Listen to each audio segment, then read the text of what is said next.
Esto no es Histocast, pero casi. Bienvenidos una semana más a Bliztocast. Esta semana vamos a hablar de uno de los personajes más icónicos del siglo XX. Uno de esos personajes de los cuales, con simplemente oír sus iniciales, os vendrá a todos su imagen a la cabeza. Hoy vamos a hablar de John Fitzgerald Kennedy. John Fitzgerald Kennedy nació el 29 de mayo de 1917 en Massachusetts. Sus padres fueron Joseph P. Kennedy Sr. y Rose Fitzgerald. Joseph fue un empresario exitoso y líder de la comunidad, llegando a ser incluso embajador de los Estados Unidos en el Reino Unido. Rose era la hija menor de John Honey Fitzgerald, una prominente figura política de Boston, que fue congresista y alcalde de su ciudad. Como comprobaréis, lo tenía todo para acabar entrando en la política. Una familia con posibles y tradición. Durante sus primeros 10 años de vida vivió en Brooklyn, hasta que en septiembre de 1927 se mudó con su familia al barrio del Bronx, en la ciudad de Nueva York. 2 años después volvieron a mudarse a 5 millas al noreste, en Bronxville, también Nueva York. En la primavera de 1941 se ofreció como voluntario para el ejército de los Estados Unidos, pero fue rechazado por sus problemas de columna. Sin embargo, en septiembre de ese mismo año, la Armada de los Estados Unidos lo aceptó, bajo la influencia del director de la Oficina de Inteligencia Naval, un antiguo ayudante naval de su padre en su etapa como embajador en Reino Unido. Con el rango de alférez de fragata, trabajó en una oficina encargada de los boletines y los informes que se presentaban al secretario de Marina. Fue entonces cuando se produjo el ataque a Pearl Harbor. Después del ataque a Pearl Harbor, estudió en la Escuela de Entrenamiento de Oficiales de la Reserva Naval y en el Centro de Entrenamiento de Escuadrones de Lanchas Torpederas, antes de ser destinado a Panamá y finalmente a las operaciones del Pacífico. Participó en varias misiones y fue ascendido al alférez de navío, hasta que el 2 de agosto de 1943, la lancha de Kennedy, la PT-109, fue abordada por el destructor japonés Amarigi, mientras participaba en una misión nocturna cerca de Nueva Georgia, en las Islas Salomón. John cayó de la lancha, hiriéndose nuevamente en la columna. A pesar de su lesión, ayudó a sus otros 10 compañeros sobrevivientes y en especial uno que estaba muy mal herido a llegar a una isla donde fueron rescatados. Por esta acción recibió la medalla de la Marina y del Cuerpo de Marines y el siguiente reconocimiento. Por una conducta extremadamente heroica como oficial comandante de la lancha torpedera 109, después de la colisión y hundimiento del navío en la Guerra del Pacífico, el 1 y 2 de agosto de 1943. Sin importar el daño personal, el alférez de navío Kennedy luchó sin vacilar contra las adversidades, en las tinieblas, para dirigir las operaciones de rescate, nadando muchas horas para rescatar y proveer de ayuda y comida a sus compañeros, una vez que estos se encontraban a salvo en la costa. Su valor sobresaliente, entereza y liderazgo contribuyeron a salvar la vida de muchas personas y a mantener las mejores tradiciones de la Armada estadounidense. No fue esta la única vez que fue Kennedy condecorado. Durante la Segunda Guerra Mundial también obtuvo el Corazón Púrpura, la Medalla de la Campaña de Asia y la Medalla de la Victoria de la Segunda Guerra Mundial. Fue dado honorablemente de baja a principios de 1945, tan solo unos meses antes de la rendición japonesa. A su vuelta a los Estados Unidos, Kennedy barajó la posibilidad de convertirse en periodista. Pero cuando en 1946 el representante de los Estados Unidos, James Michael Carley, dejó su cargo vacante en un distrito predominantemente demócrata, las influencias de su padre no tardaron en aparecer y John se postuló y acabó consiguiendo el cargo. Pero no creéis que era todo algo tan sencillo, puesto que sus votos en un distrito donde muchas veces se decidían las enmiendas por un solo voto, muchas veces se alejaban y bastante de lo que era la disciplina de voto del Partido Demócrata impuesta por el presidente Truman. El 12 de septiembre de 1953, Kennedy contrajo matrimonio con Jacqueline Lee Bouvier. Durante los años siguientes se sometió a varias operaciones de sus problemas de columna vertebral, llegando a estar a las puertas de la muerte. Recibió entonces el sacramento de la extremaunción, como haría 4 veces a lo largo de su vida. En 1956, el candidato presidencial Adlai Stevenson dejó en manos de la Convención del Partido Demócrata la nominación de un candidato a la vicepresidencia de los Estados Unidos. Kennedy terminó segundo en las votaciones, superado por el senador Kefauver de Tennessee. Gracias a este episodio y a pesar de su derrota, Kennedy adquirió notoriedad nacional. Por aquella época, Kennedy votó como senador la aprobación final de la Ley de Derechos Civiles de 1957, la primera ley que protegía algunos derechos de las minorías, particularmente el derecho efectivo al voto de los negros en los estados sureños. Como veréis, los derechos civiles fueron una de las grandes caballos de batalla o de los grandes problemas a los que se tuvo que enfrentar Kennedy a lo largo de su vida. El 2 de enero de 1960, Kennedy manifestó su intención de competir en las elecciones presidenciales de ese mismo año. En las elecciones primarias del Partido Demócrata compitió con el senador Hubert Humphrey de Minnesota y el senador Wayne Morse de Oregón. En Virginia Occidental visitó las minas de carbón y conversó con los mineros para lograr su apoyo.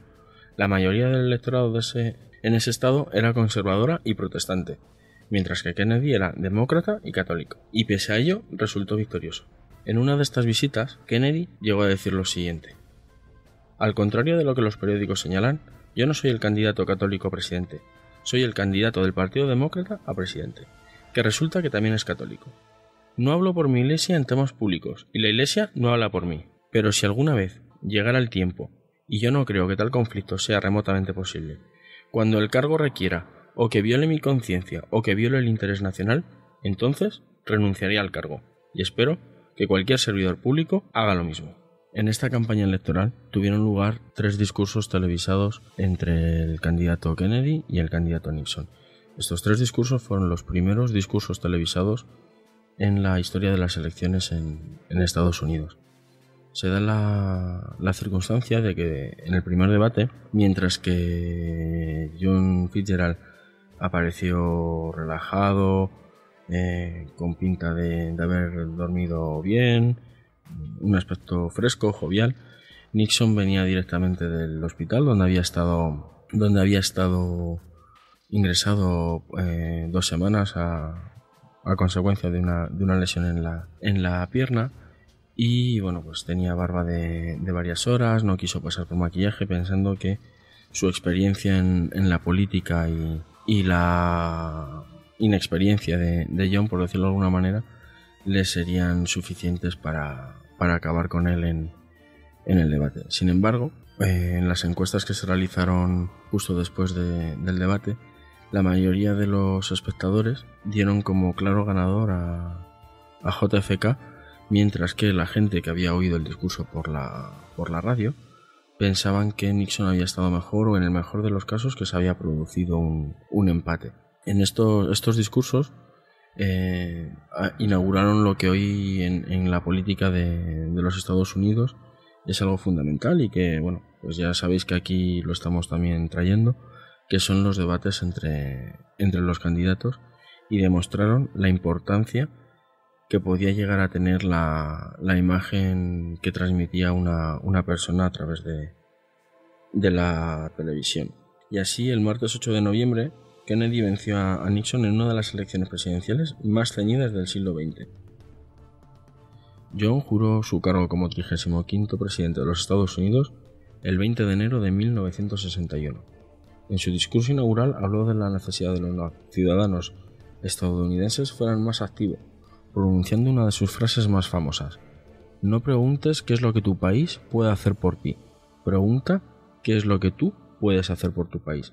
También solicitó a las demás naciones del mundo que lucharan en conjunto contra lo que él llamó el enemigo común del hombre, la tiranía, la pobreza, las enfermedades y la guerra misma.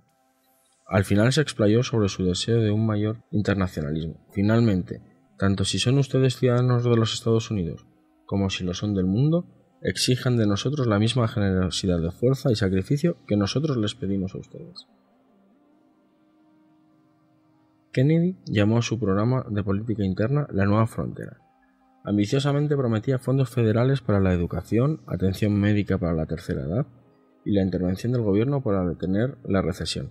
Prometió también poner fin a la discriminación racial. En 1963 propuso una reforma en los impuestos que incluía su reducción, que fue aprobada por el Congreso en 1964, después de su asesinato. Pocos de los más importantes programas de Kennedy lograron pasar por el Congreso durante su vida, aunque bajo Johnson, su sucesor, el Congreso los votó durante la legislatura 64-65. Kennedy puso fin a un periodo de una estricta política fiscal. Relajó la política monetaria para mantener los tipos de interés y estimular el crecimiento de la economía. La economía dio un giro y prosperó durante la administración Kennedy. El PIB creció un promedio del 5,5% desde principios de 1961 a finales de 1963, mientras que la inflación se mantuvo estable en torno al 1% y el desempleo comenzó a ceder. La producción industrial aumentó un 15% y las ventas de automóviles saltaron en un 40%. Esa tasa del crecimiento del PIB y la industria continuó hasta alrededor de 1966 y todavía tuvo que ser repetido por un periodo sostenido de tiempo. Durante su presidencia, Kennedy tuvo muchos y variados frentes abiertos. Algunos de los más destacados que podemos citar son: el final de las prácticas de discriminación racial toleradas o incluso autorizadas por las autoridades estatales. La Corte Suprema de los Estados Unidos había fallado en 1954 que la segregación racial en los colegios públicos era inconstitucional. Sin embargo, muchos colegios, especialmente los estados sureños, no obedecían el fallo de la Corte Suprema. La segregación en los autobuses, los restaurantes, los teatros, cines, baños y otros espacios públicos continuó, aunque Kennedy apoyó la integración racial y los derechos civiles durante todo su mandato. El 11 de junio de 1963, el presidente Kennedy intervino cuando el gobernador de Alabama, George Wallace, bloqueó la puerta de la Universidad de Alabama para impedir matricularse a 2 estudiantes afroamericanos. Wallace se apartó únicamente cuando fue requerido por los alguaciles federales, el fiscal general Nicholas Kethenbach y la Guardia Nacional de Alabama. Esa tarde Kennedy dio su famoso discurso sobre los derechos civiles por radio y televisión. En el discurso instó a los congresistas para que legislaran seriamente sobre el tema y que de este modo alcanzaran metas propuestas por Lincoln hacía más de 100 años. Esta propuesta se convertiría en la Ley de Derechos Civiles de 1964. No hay que olvidar que Kennedy había firmado en el 57 una ley que permitía que los cargos públicos que no cumplieran las leyes antisegregación pudieran no ser castigados. Esta es una de las cosas en las que mucha gente acusa todavía hoy a Kennedy, que siempre jugaba a dos bandas, siempre era políticamente correcto. Incidente de Bahía de Cochinos y crisis de los misiles. Antes de que Kennedy fuera elegido, la anterior administración, presidida por Eisenhower, había creado un plan para derrocar al régimen de Fidel Castro en Cuba. Como parte de este plan, estructurado y detallado por la CIA, con un apoyo del Departamento de Estado, se incluía armar una insurrección contrarrevolucionaria, que estaría formada por cubanos anticastristas. Estos contrarrevolucionarios, por llamarlos de alguna manera, serían entrenados por Estados Unidos y tendrían que invadir Cuba e instar una sublevación del pueblo cubano para lograr el objetivo de derrocar a Fidel. El 17 de abril de 1961, Kennedy ordenó que el plan se ejecutara, con apoyo de la CIA, en lo que fue conocido como la invasión de la Bahía de Cochinos. 1.500 exiliados cubanos, entrenados por Estados Unidos y llamados Brigada 2506, volvieron a la isla con la esperanza de derrocar al régimen castrista. Sin embargo, Kennedy ordenó que la invasión se llevara a cabo sin el apoyo aéreo de Estados Unidos. El 19 de abril, el gobierno cubano había capturado y ejecutado a los invasores exiliados, y Kennedy se vio obligado a negociar la salida de los 1.189 sobrevivientes. Entre las causas del fracaso del plan se han señalado la falta de diálogo entre los líderes militares y la falta total de apoyo naval para hacer frente a la eficaz artillería de la isla, que incapacitó fácilmente a los exiliados cubanos. Después de 20 meses, Cuba liberó a los exiliados capturados a cambio de $53 millones en comida y medicinas. El incidente fue muy embarazoso para Kennedy, pero él se responsabilizó totalmente del fracaso. Igualito que hacen ahora mismo nuestros políticos. Debido a esta invasión, Castro comenzó a preocuparse de los estadounidenses creyendo que habría una segunda invasión. El 14 de octubre de 1962, aviones espías estadounidenses tomaron fotografías de la construcción de silos para misiles soviéticos de largo alcance en Cuba. Las fotografías fueron mostradas a Kennedy el 16 de octubre de 1962. Estados Unidos se encontró ante una inminente amenaza nuclear y Kennedy tenía un dilema. Si Estados Unidos intervenía y bombardeaba esos silos, podía llegar a producirse una guerra nuclear con Rusia. Sin embargo, si Kennedy cedía y dejaba esos silos que se construyeran, tendría armas nucleares de largo alcance a menos de 90 millas de sus costas, con lo cual el tiempo de reacción ante un posible ataque se reducía al mínimo. Y no solamente eso, sino que daría una imagen de debilidad tanto ante su propio gobierno como ante el resto de lo que entonces se conocía como mundo libre. Muchos llegaron a presionar a Kennedy para que aprobara un ataque aéreo contra los emplazamientos cubanos, pero el presidente ordenó una cuarentena naval en la que la Armada estadounidense inspeccionaría todos los barcos que llegaran a Cuba. e inició conversaciones con los soviéticos para que retiraran todo el material de, comillas, defensa que estaba instalando en Cuba. Si no lo hacían, la cuarentena ordenada por Kennedy duraría indefinidamente. Una semana después, él y el primer ministro soviético Khrushchev llegaban a un acuerdo por el cual Khrushchev acordó que eliminaría los misiles sujetos a las inspecciones de la ONU si los Estados Unidos emitían una declaración pública diciendo que nunca invadirían Cuba. Además de esto, misteriosamente, pocos meses después, los misiles nucleares que estaba instalando Estados Unidos en Turquía fueron retirados. Pero bueno, sobre todo esto tenéis mucha más información en el Histocast de la Guerra Fría. Y llegamos a Vietnam.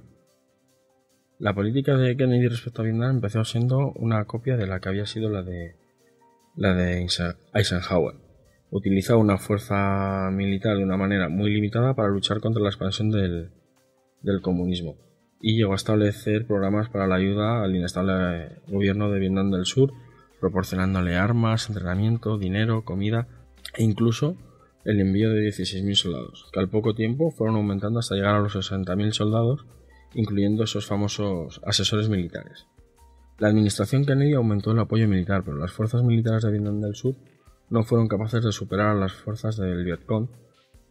El 26 de junio de 1963, coincidiendo con el 15º aniversario del bloqueo impuesto por los rusos a Berlín Occidental y del que os hablamos en el Histocast sobre la Guerra Fría, Kennedy pronunció uno de sus discursos más conocidos desde la terraza del edificio Rathaus Schöneberg, señalando la construcción del muro de Berlín como un ejemplo del fracaso comunista. En él había algunas de las frases más famosas de Kennedy que han llegado a pasar a la historia. Hace 2000 años era un orgullo decir Civis Romanus sum, yo soy ciudadano romano. Hoy, en el mundo de la libertad, uno puede estar orgulloso de decir Ich bin ein Berliner, todos los hombres son libres, donde quiera que vivan son ciudadanos de Berlín, y por ello, como un hombre libre, estoy orgulloso de decir Ich bin ein Berliner.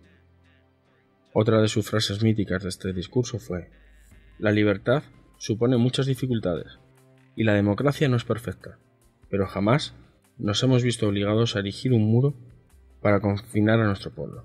Pero bueno, vamos a aprovechar la oportunidad que nos brinda YouTube y vamos a escuchar al propio John Fitzgerald Kennedy pronunciando ese discurso el 26 de junio de 1963 en Berlín.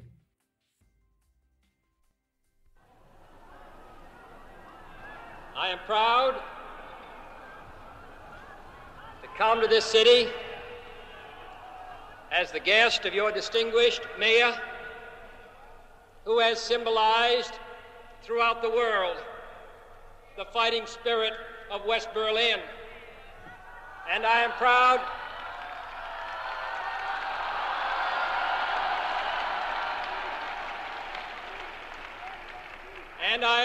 to visit the Federal Republic with your distinguished Chancellor, who for so many years has committed Germany to democracy and freedom and progress, and to come here in the company of my fellow American, General Clay, who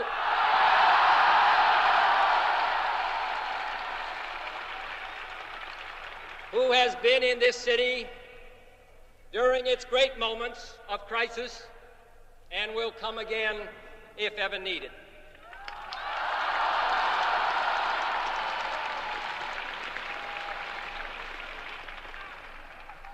Two thousand years ago, the proudest boast was Civis Romanus sum.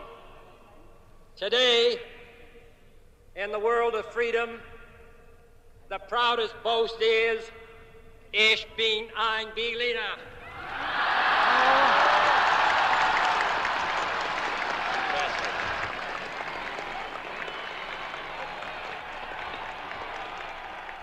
There are many people in the world who really don't understand, or say they don't, What is the great issue between the free world and the communist world? Let them come to Berlin.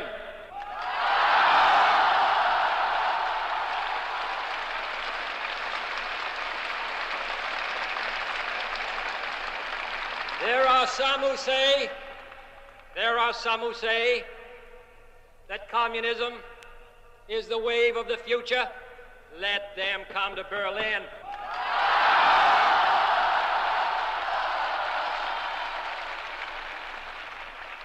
And there are some who say, in Europe and elsewhere, we can work with the communists. Let them come to Berlin.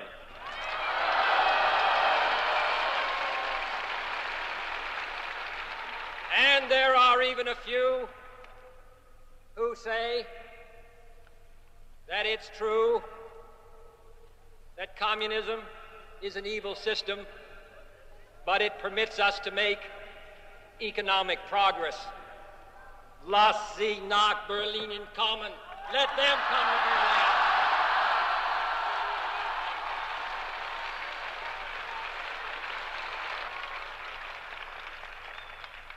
Freedom has many difficulties, and democracy is not perfect. But we have never had to put a wall up to keep our people in, to prevent them from leaving us.